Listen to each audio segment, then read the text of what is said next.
자, 이번엔 아직 흔들거리네. 상황과 대상에 맞는 표현이라는, 자, 문법 파트의 교과서에 나오는 내용은 높임 표현, 시간 표현, 피동, 인용, 이게 네 가지밖에 없네요. 피동하고 사동을 같이 얘기하려고 했더니 사동은 안 나오네요. 자, 앞에 한번 이야기했던 것들 정리하면, 자, 우선 높임이라는 표현 중에 주체 높임 있죠? 그리고 객체 높임이 있고요. 자, 그리고 상대 높임. 자, 높임은 이제 세 가지 방식으로 표현을 하는데, 주체 높임에는 직접 높여주는 직접 높임, 그리고 간접으로 높여주는 간접 높임, 두 가지로 구분할 수 있어요. 자, 주체 높임은 기본적으로 문장의 서술어가 표현하는 동작 또는 상태, 이런 것들을 그 상태에 이제 주어가 되는 주체를 높여주는 방식, 말 그대로 주체를 높여주는 방식이다. 야, 우리가 이 주체를 높이는 방식 뭐뭐 사용했었죠? 자, 주격조사인 깨서 라는 것을 사용을 하고요. 그 다음에 선어말 어미인 시, 이렇게 두 가지를 사용을 하는데, 그 외에 이제 특수어휘 같은 경우도 있고요. 계시다, 주무시다, 또는 뭐 잡수시다, 돌아가시다, 뭐 이런 표현들의 이제 특수어휘를 사용하기도 하는데, 일반적으로는 주격조사 깨서와 선어말 어미인 시, 이렇게 이제 사용한다라는 게 이제 직접 높임의 방식이라고 할 수 있어요. 여기다 쓸 걸 그랬네. 깨서 선어말 어미인 시. 자, 그럼 간접 높임은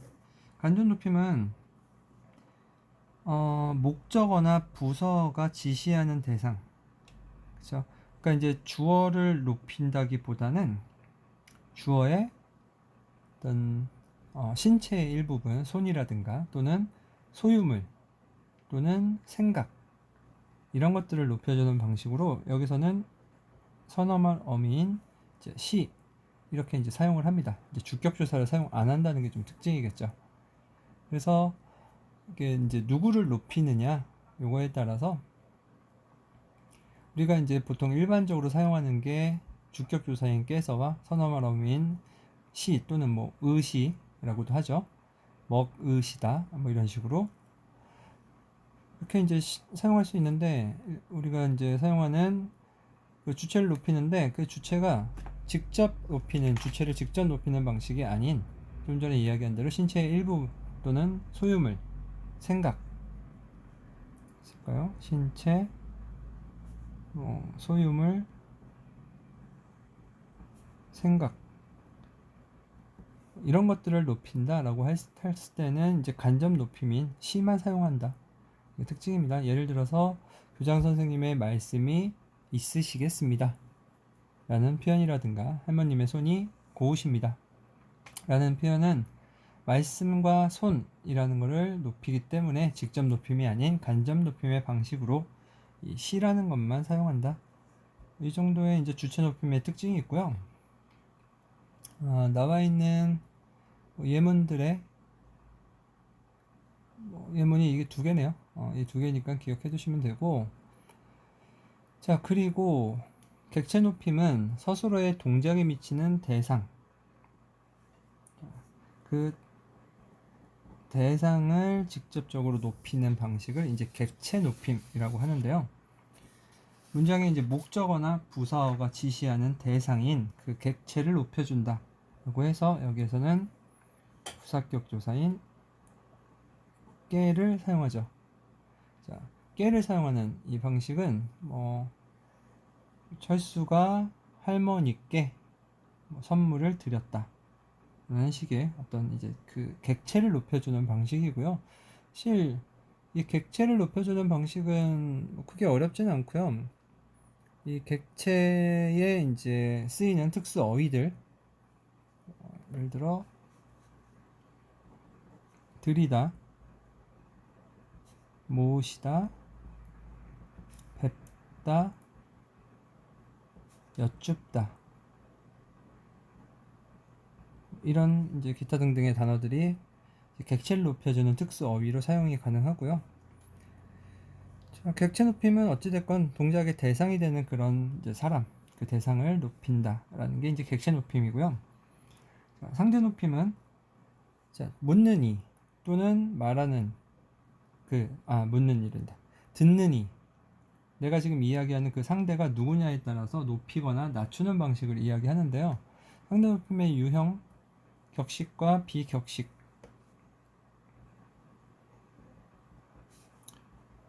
비격식으로 구분을 하고 여기에 높임 또는 낮춤으로 해서 총 우리가 이제 격식에는 6개, 아니, 4개의 이제 높임과 낮춤으로 아주 높임이죠.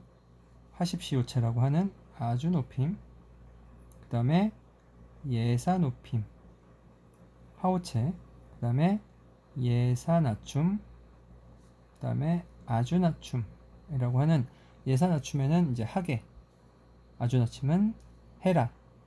그리고 비격식체에 쓰이는 높임은 두루 높임과 두루 낮춤이 있죠. 두루 높임에는 해요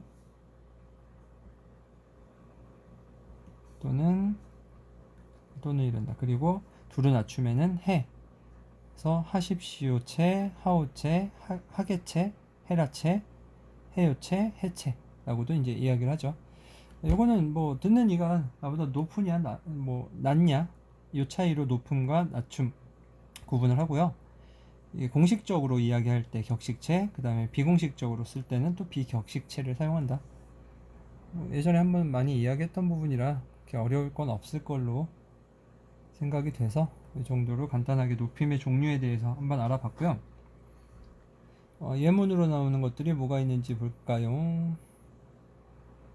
선생님 내일 뵙겠습니다 라는 거는 뵙겠습니다 격식체고요. 하십시오체로 아주 높임의 표현이 사용이 됐고요. 그리고 종현아 내일 봐 라는 거는 자, 두루 낮춤의 표현 비격식체죠. 네, 비격식체인 해체가 사용됐다. 이제 예문이 나와 있으니까 이 두 가지 예문으로 상대 높임을 기억해 두시면 될 것 같고요. 자, 그 다음에 나오는 게 시제죠. 시제, 시간 표현.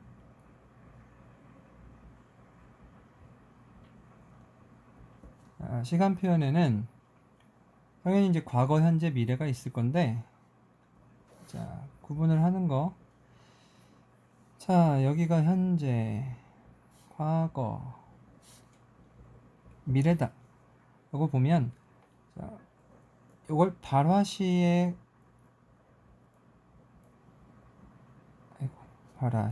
시점입니다. 그러니까 말이 나오는 시점이라고 생각하시면 되고요. 이제 말이 나왔을 때 그 말의 사건이 지금 벌어지고 있다. 사건시라고도 할 수 있겠죠? 사건시는 다른 색깔로. 자, 사건시라는 게 이제 보라색으로 표기를 했다면 사건시가 예를 들어서 밥 먹었니? 라고 물었어. 발화를. 근데 이 밥 먹는 행위가 지금 벌어지고 있어. 말한 이 시점을 기준으로 지금 벌어지고 있다. 그러면 현재 시점일 거고 이미 먹은 상태예요. 지난 거죠. 그렇다면 과거가 될 거고 아직 안 먹고 앞으로 벌어질 사건이다 라고 했을 땐 미래가 되겠죠. 그러니까 이 발화시가 항상 기준이 되는 거고요. 발화시를 기준으로 과거, 현재, 미래 이렇게 구분을 합니다. 구분을 하고 이 이제 과거, 현재, 미래 시제에서 쓰이는 여러 가지 표현들이 있는데 첫 번째 기준은 선어말 어미.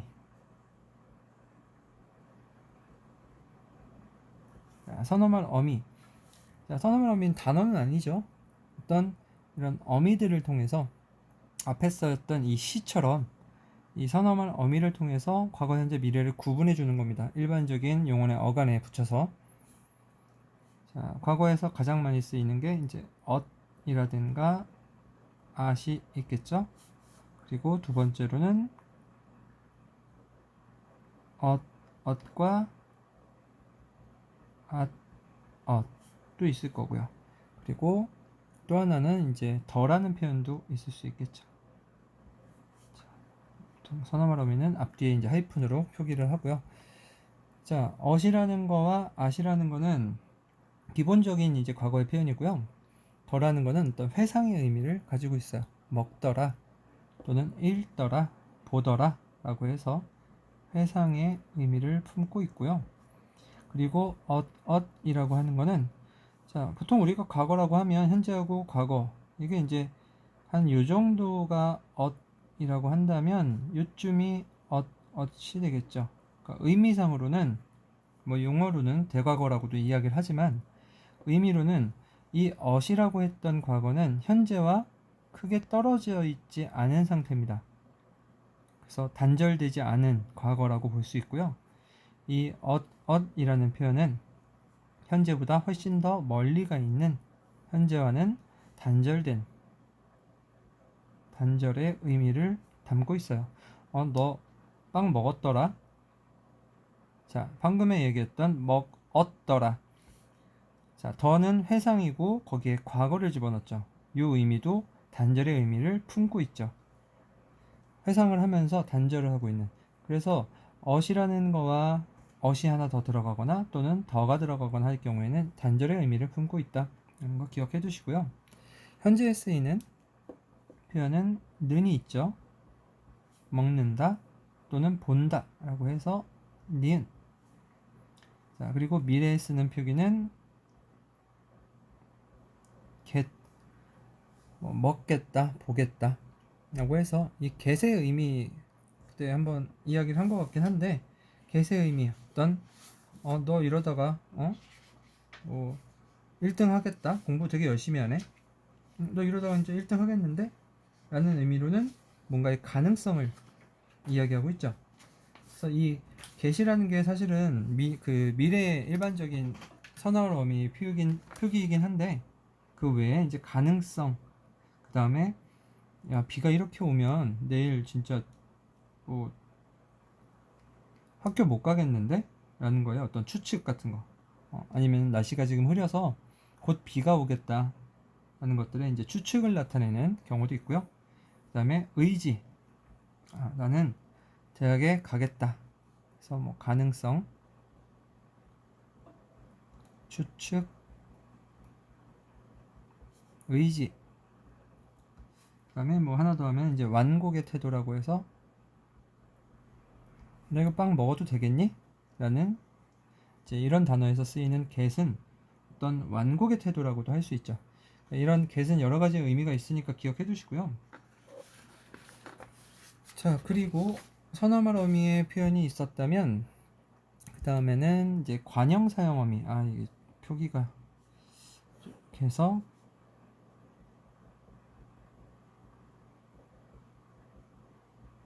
관형 사용 어미라고 해서요. 자, 관형사는 아니고요. 관형사처럼 쓰이는 어미입니다. 관형사형으로 되어 있으니까 당연히 용언이나 그 동사나 부사 뭐 꼬이냐 오늘. 자, 동사나 형용사에 포함이 되겠죠. 동사나 형용사, 여기 용언 뒤에 붙는 어미고요. 먹는 빵 또는 먹은 빵, 먹을 빵이라고 해서 관형사형의 과거는 은, 의에 니은 이렇게 쓰이는 은. 그 다음에 현재로는 는.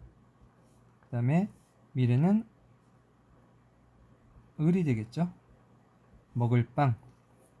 그리고 이제 과거형으로 하나 더 쓰이는 게 먹던 빵 해서 던이라는 것도 이제 들어갈 수가 있죠.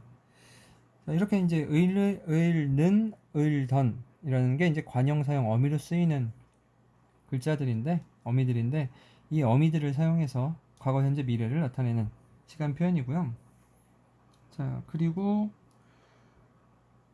부사로 쓰이는 것들은 뭐 굳이 적지 않아도 될 것 같네요. 뭐 어제라는 단어라든가 작년, 이건 과거를 표현하는 거죠. 그리고 지금, 오늘, 현재, 이것들은 현재를 뜻하는. 그 다음에 내일, 모레, 내년에, 다음에, 이런 것들은 이제 미래의 의미를 담고 있죠, 단어 자체. 그래서 이런 단어들이 있다라는 거고요. 그리고 이제 시제에서 하나 더 나와 있는 게 동작상에 대한 얘기인데, 자, 이 동작상은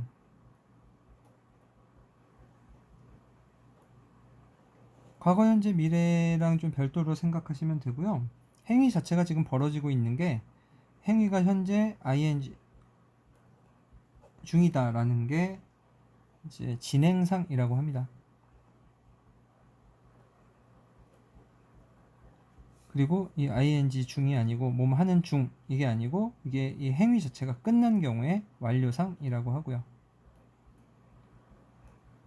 말 그대로 동작상입니다. 동작이 현재 진행이 되고 있느냐 아니면 이 동작이 끝났느냐 라는 거고요. 진행상으로 나오는 단어는 뭐뭐 하고 있다 또는 뭐뭐 하는 중이다도 되겠죠. 그리고 또는 가다, 먹어가다, 보아가다. 자, 먹어가다, 보아가다도 마찬가지로 지금 이 동작 자체는 끝나지가 않은 거죠. 자, 끝나는 경우 만약에 먹어버렸다 뭐 이런 경우는 이제 완료가 되겠죠. 그래서 완료상에 쓰이는 거는 버리다 또는 버리다 라는 게 이제 완료상으로, 또는 있다, 서 있다 같은 경우 또는 있다라고 하는 경우가 이제 완료가 된 경우입니다. 예를 들어 영준이가 이제 의자에 앉고 있다. 이거는 동작을 하고 있는 중이니까 진행상이 될 거고요. 의자에 앉아 있다 라는 거는 이제 완료상이 되겠죠. 좀 전에 이야기한 것처럼 서 있다 또는 앉아 있다 이런 것들은 다 완료상입니다. 그래서 이 진행상, 완료상이라는 이 동작상의 개념은 과거, 현재, 미래라고 보기는 좀 힘들고요. 이 동작 자체가 현재 진행이 되고 있느냐의 의미고요. 이 뭐뭐 하고 있다라는 이 말이 뭔가 이제 의미를 두 가지를 드러내는 경우가 있는데, 여기에 이제 교과서에 나와 있는 예문을 토대로 이야기하자면 동생이 새로 산 축구화를 신고 있다. 자, 신고 있다. 의미가 두 가지죠. 신은 상태다라는 의미도 있죠. 그거는 동작이 완료가 된 거죠. 또는 현재 신고 있는 중이다라는 의미도 있을 수 있죠. 그러니까 원래 이제 그 중의적 문장 같은 경우는 뭔가의 중의성을 해소하기 위해서 명확하게 해주는 게 중요한데요. 진행 중인 걸로 이야기하려면 방금 얘기한 것처럼 축구화를 신는 중이다 라고 하는 게 낫겠죠. 신고 있는 중이다 라든가, 이거는 이제 진행상이 될 거고, 완료상은 새로 산 축구화를 신었다 라는 게 이제 완료가 되겠죠. 그래서 뭐뭐 하고 있다라는, 좀 전에 얘기한 것처럼 축구화를 신고 있다 라는 이런 이제 문장 같은 경우는 이중성, 중의성을 가지고 있다 라고 해서, 이 중의성을 해소하려면 맥락, 담화 상황 이런 것들을 명확하게 제시해 줘야 된다. 이거는 그 뒤에 나오는 그 피동문에 대한 중의성에서도 마찬가지고요. 중의적 문장은 어찌됐건 의미가 하나로 귀결될 수 있게끔 명확하게 해주는 게 중의적 문장을 해소하는 방법입니다. 했고요. 자, 그리고 이제 피동이라는 피동 표현에는 능동이라는 말과 능동문을 피동문으로 바꾸는 이 두 가지를 이제 기억하시면 되는데요. 자, 능동, 행동의 주체가 동작을 자신의 힘으로 하는 것을 능동이라고 합니다. 사실 능동의 반대는 수동이죠. 근데 이제 이 반대의 개념으로 지금 바꾸는 게 아니라, 이 행동을 주체가 직접 자신의 힘으로 했느냐 아니면 누군가에게 당했느냐 라는 걸로 피동이라고 하고요. 이 피자는 당할 피자라는 한자를 쓰기 때문에, 그래서 능동과 피동의 개념을 우리가 본 거고요. 자, 기본적으로 행동의 주체인 어떤, 예를 들어서 지혜가 모기를 잡았다. 지혜 주어죠. 그리고 모기를 문장으로 쓸까요? 지혜가 모기를 잡았다. 자, 주어고요.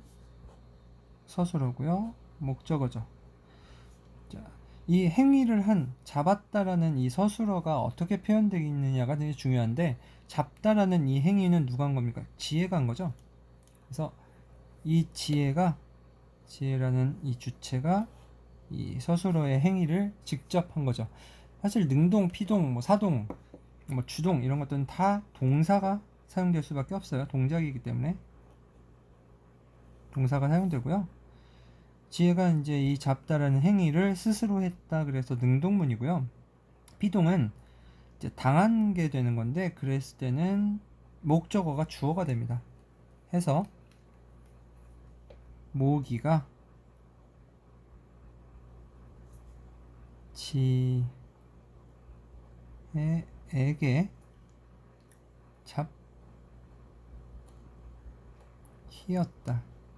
잡혔다라고 하죠, 보통은. 자, 달라진 점은 이 목적어가 주어가 되고요. 그리고 능동에 있던 주어가 여기에 나와 있는 부사어가 되죠. 자, 이 능동의 문장에서도 보면 이 잡다라는 행위를 당한 건 모기죠. 이 모기를 주어로 뺨으로써 피동문이 되는 거고요. 이 잡히다라는 이 행위는 모기가 잡히다 라고 해서 이 모기라는 주체가 어떤 행위를 당했다라고 이제 해서 피동문이라고 합니다. 피동문이라고 하고요. 보통 우리가 이제 능동문, 피동문을 보는 이유는 이 능동에서 피동으로 바꾸는 것들에 대한 이제 문제들이 많이 나오기 때문에 이야기를 하는 거고요. 이렇게 피동어를 만들 때 쓰이는 방식이 피동 전미사. 자, 그 단어의 짜임에 보면 접사에 대한 얘기가 나오는데, 방금 우리가 뭐라고 얘기했냐면 피동 전미사라고 했어요. 이 접사라는 거는 뭔가의 의미를 더해준다 라는 거고요. 어근 왼쪽에 오는 거, 앞에 오는 거를 접두사, 오른쪽 뒤에 오는 거를 전미사라고 하는데, 자, 전미사라는 걸로 봐서는 어근 뒤쪽에 오는구나, 오른쪽에 오는구나 라는 걸 알 수 있겠죠. 피동 전미사로 쓰이는 게 이, 히, 리, 기, 이렇게 네 가지를 우리가 쓰고 있죠. 자, 이렇게 네 가지를 쓰는데 능동사의 어간에다가, 그러니까 뭐 능동사의 어간이 아니라 그냥 동사의 어간에다가 피동 전미사를 먹다, 먹이다, 먹이다, 먹히다죠. 먹이다는 사동이니까 먹다에 히를 집어서 먹히다 해서 이 원래 있던 먹다의 의미에서 뭔가가 더해지는 접사의 역할을 하는 걸 이제 우리가 알 수가 있겠죠. 그래서 용어가 피동 전미사이고요. 피동문을 만드는 뭔가 의미를 더해주는 전미사라는 거를 이제 알 수 있습니다. 요거를 우리가 파생적 피동문이라고 합니다.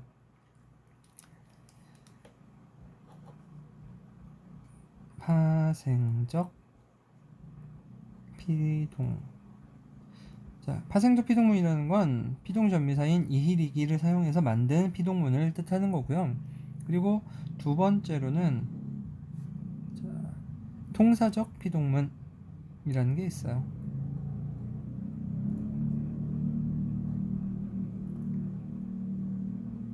자, 통사적이라는 용어는 문법에서 많이 나오는데 보통 이제 일반적이다라고 이제 생각을 하시면 되는데요.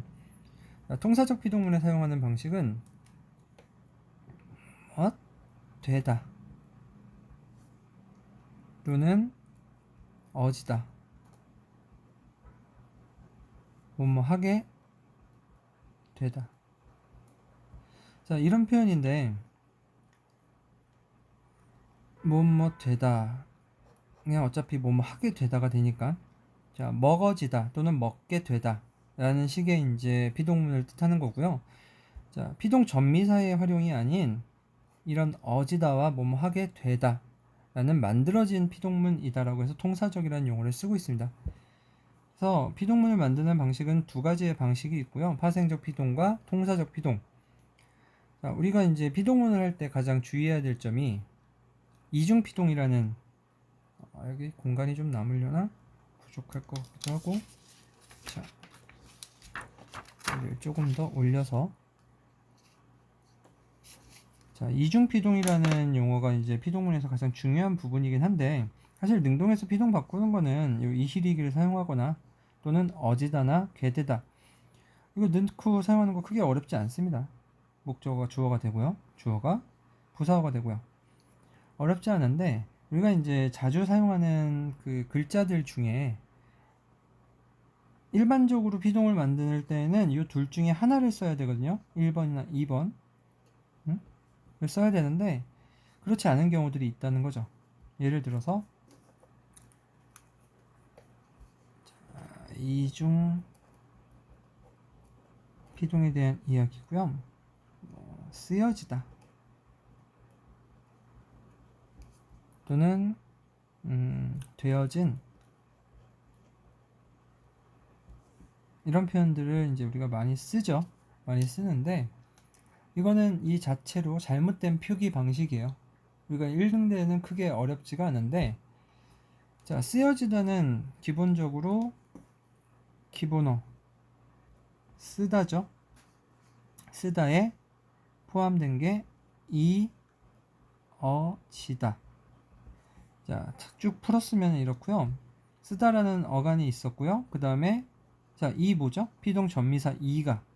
그 다음에 어지다는 통사적 피동문을 만드는 어지다. 그러니까 1번의 피동의 그 방식과 2번의 방식이 두 개가 쓰였구나를 알 수 있죠. 그래서 여기 뒤에 나와 있는 거는 되다 또는 어진. 이 되다도 사실 이 어진이라고 하는 건 어지다죠. 2번의 표기죠. 뭐뭐 하게 되다. 이것도 이제 근데 통사적 피동 여기 피동 전미사에 이 되라는 것도 사용을 할 수 있기 때문에 두 개가 같이 쓰였다라고 볼 수 있겠죠. 뭐뭐 되다 그리고 어지다가 같이 쓰였다라고 해서 이중 피동이고요. 이거는 당연히 둘 중에 하나만 써야 됩니다. 여기에서 쓰이다 내지는 쓰어지다 라고 쓰는 게 맞습니다. 익숙치는 않지만 그래서 이중피동은 이 여지다를 꼭 기억해둬야 되고요.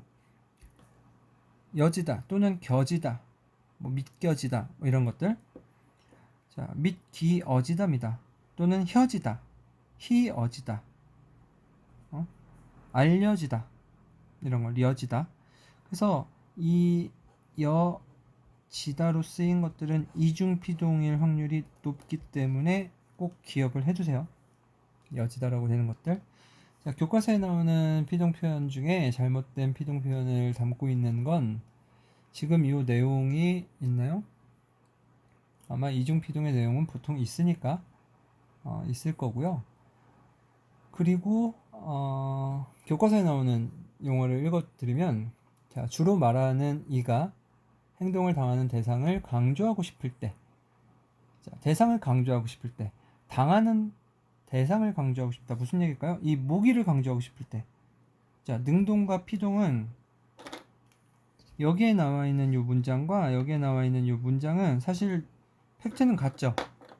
같아요. 근데 주어가 누구냐에 따라서 비중이 좀 달라져요. 지혜가 모기를 잡았다. 자, 이 문장에서 중점은 지혜죠. 근데 모기가 지혜에게 잡혔다. 그러면 이 문장에서의 주체는 모기이기 때문에 모기의 어떤 이제 좀 안타까움, 불쌍함을 좀 증가시킬 수 있는 그런 문장이 될 수도 있겠죠. 그럼 뭐 읽기에 따라 다를 수 있지만 여하튼 이 행동을 당하는 이 대상을 강조하게 되는 그런 문장이 되죠. 모기를 강조하게 되죠. 그래서 그러고 싶을 때에 의도적으로 사용한다는 겁니다. 또한 동작의 주체를 모르거나 밝히고 싶지 않을 때 또는 밝힐 필요가 없을 때도 사용합니다. 그래서 이런 표현들은 사실 기사나 이런 데에서 많이 쓰여요. 기사에서 많이 쓰이고요.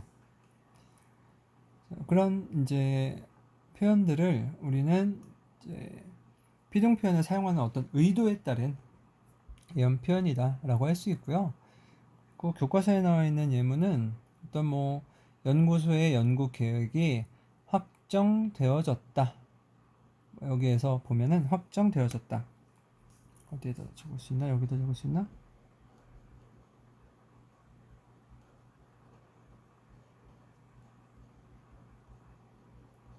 자, 풀었으면 확정되다와 어지었다 라고 되겠죠.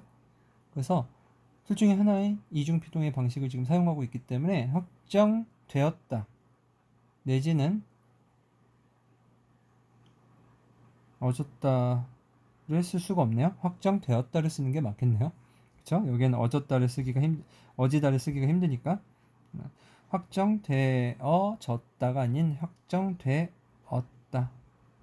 어지다를 뺀 겁니다.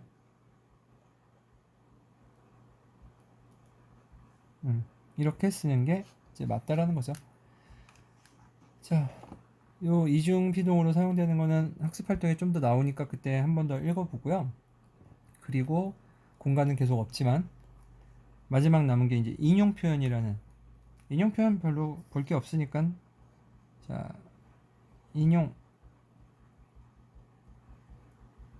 인용은 직접 인용과 간접 인용이 있죠. 자, 직접 인용은 다른 사람이 하는 말을 그대로 옮겨 전하는 방식이고요. 간접 인용은 다른 사람의 그 말을 자신의 어떤 표현으로 바꾸는 거죠.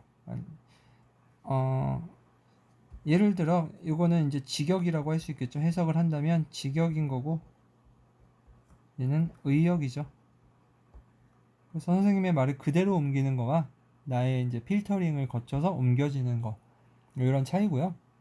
직접 인용은 라고, 큰 따옴표 라고 라는 방식을 쓰고요. 그 다음에 간접 인용은 따옴표가 없죠.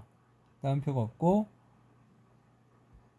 고, 선생님이 왔다고 얘기를 했어, 이런 식으로 고를 사용한다. 이 차이입니다. 차이인데 이 인용 표현에서 이제 가장 그렇게 어려운 문제는 아니지만 조심해야 될 부분은, 인용 표현에서 가장 조심해야 될 부분은 이 직접 인용을 간접 인용으로 바꾸는 이런 문제들이 나올 수가 있는데요. 자, 만약에 이제 찬영이는 나에게, 직접 인용입니다. 내 꿈을 이룰 것 같아, 이렇게 큰 따옴표죠, 라고 말했다 라는 거를 간접 인용으로 바꾸면 찬영이는 나에게 어떻게 되나요? 내 꿈을 이룰 것 같다고 말했다가 되겠죠. 여기에 내가가 내로 바뀌는 거죠. 그래서 보통 이거를 문제를 낸다 그러면 당연히 어제 선생님께서 나에게 해서 시제도 바꾸게 되죠. 그래서 시제는 오늘이기 때문에 오늘 나에게 뭐 이런 식으로 바꿔야겠죠. 그래서 그 직접 인용을 간접 인용으로 바꾸는 요거 자체를 좀 신경 써서 바꾸시면 될 것 같고요. 자, 지우가 어제 오늘까지 과제를 걷자고 말했다 라는 문장을 직접 인용으로 바꾸면 반대네요. 지우가 어제 내일까지 과제를 걷자 라고 말했다, 얘가 되겠죠. 네, 이건 교과서에 있는 이제 문장이어가지고 얘기를 한 거고요. 자, 여하튼 지금까지 나와 있는 게 높임, 시간, 피동, 인용, 이렇게 네 가지의 요소들을 본 거고요. 앞에서 얘기한 대로, 자, 교과서에 나와 있는 것들. 자, 선생님, 저희 학교는 급식이 너무 맛있어요 라는 높임 표현의 잘못된 표현이네요. 자, 저희 학교, 저희는 이제 낮춤의 표현인데요. 그 무리를 낮추는 거죠, 나를 포함한. 근데 이제 선생님도 학교라는 이 무리에 속해 있는 사람이기 때문에 저희라는 말을 쓰면 안 됩니다.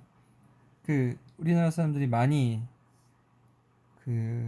말버릇처럼 실수했던 것들이 이제 저희 나라라는 표현이죠. 그 저희 나라라는 표현은 잘못된 표현입니다.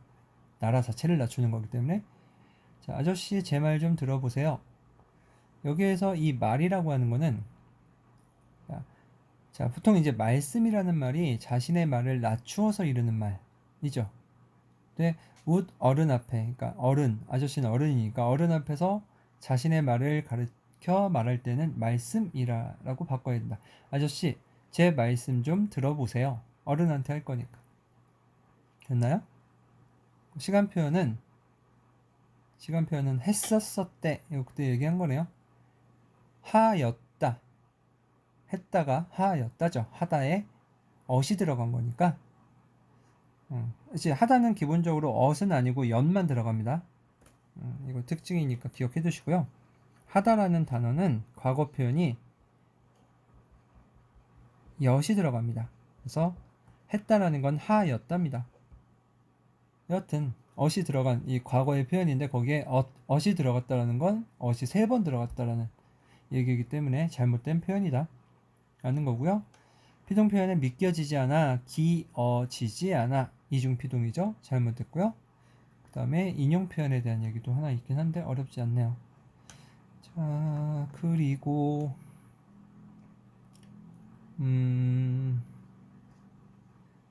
여기 학습활동에서 좀 특징이 될 만한 것만 어차피 교과서를 보고 이 영상을 보시면 될 것 같고요. 자, 여기 민지에게 쓰는 편지에서 민지에게 그동안 잘 지냈니? 라는 그 4번 나와 있는 여러 가지 이제 표현들 잘못된 것들을 찾아라 라는 건데요. 그 문장에서 가끔 보다 보면 높임 표현도 사실 헷갈리긴 할 거예요. 그러니까 이런 문장이 나온다 그러면 하나하나 이제 천천히 따져보면서 보셔야 되고요. 뭐 기본적으로 이제 많이 틀리는 부분들이 피동 표현. 예술제가 시작되어지는 날이야. 되어지는 아까 나온 얘기죠. 되어진 이 표현. 그 표현이 이제 표현되어 있어가지고 뭐 예술제가 시작되는 날이야. 또는 뭐 시작하는 날이야. 뭐 이렇게 바꿀 수도 있겠죠. 여하튼 이제 피동 표현이 잘못된 경우에는 하나를 제외한다. 그래서 이중 피동을 이제 잘못된 표현을 고친다라는 게 특징이고요. 자, 그리고 높임 표현 뭐 잘못된 건 있는데 너희 할아버지도 퀴즈 프로그램 좋아하잖아. 좋아하시잖아. 이건 어렵지 않으니까요. 자, 그리고 5번에 나와 있는 거 요거는 좀 기억해 두시고요. 여기에 있는 내용을 좀 기억해 둡시다. 자, 신문이나 방송은 국민에게 매일의 국어 교과서다 라는 거는 이 신문에 현실은 어법에 맞지 않는 피동형 표현 투성이다 라는 건데요. 하다를 되다라고 쓰고 아지다 또는 어지다를 붙여서 이중피동으로 쓰는 습관이 많다. 이유는 이제 영어하고 일본어의 문장의 직역으로 이제 쓰는 이런 형태를 많이 보고 있다는 거고요. 그래서 기본적으로 우리가 이제 보고 있는 기사문들을 여기에 이제 예를 들자면 피동은 이제 그렇게만 나와 있고 이제 인용에서도 뭐뭐라고 알려졌다 또는 뭐뭐 한다는 것으로 전해졌다 또는 뭐뭐 할지 주목된다 이런 식의 이제 간접 인용문들이 사실은 그냥 알려졌다 전해졌다 이렇게 이제 피동형으로 많이 쓴다라는 거고요. 그런 이제 모호성들이 많은 것들에 대한 얘기가 이제 여기에 5번에 나와 있는 지문의 내용이고요. 그게 이제 뭐 재고의 감소가 예상되어진다. 이거 당연히 예상된다겠죠. 그죠? 예상된다 라고 바꾸면 될 거고요. 뭐 프로그램에서 하찮은 것으로 전해졌다 라는 거는 하찮은 것으로 전해졌다. 여기 앞에서 나와 있는 뭐뭐 한다는 것으로 전해졌다 라는 거는 그냥 하차했다 라고 말했다. 또는 뭐가 있을까요? 또 확정되어지지 않은 것처럼 뭐 이런 것들도 표현이 좀 애매모호하니까 이런 것들은 확정되지 않은 뭐 이렇게 이제 뭐 되어지지라는 표현은 이중 표현이니까요. 그래서 이런 것들에 대한 것들은 이제 문제에서 이중 표현은 많이 나오니까 그걸 통해서 좀 보시면 될 것 같고요. 지금까지 있는 게 높임의 표현, 그 다음에 시간의 표현, 그 다음에 피동 중에 이제 이중 피동, 그 다음에 인용의 표현까지 4가지를 이야기했으니까 뭐 A4지 한 장에다 다 적으려고 하다 보니 글씨가 좀 적게 썼는데 확대해서 보시고 자 부족한 부분은 없죠? 안 보이는 데는 자 이거 보시고 문제를 푼 다음에 필요한 부분은 질문으로 대체합시다. 여기까지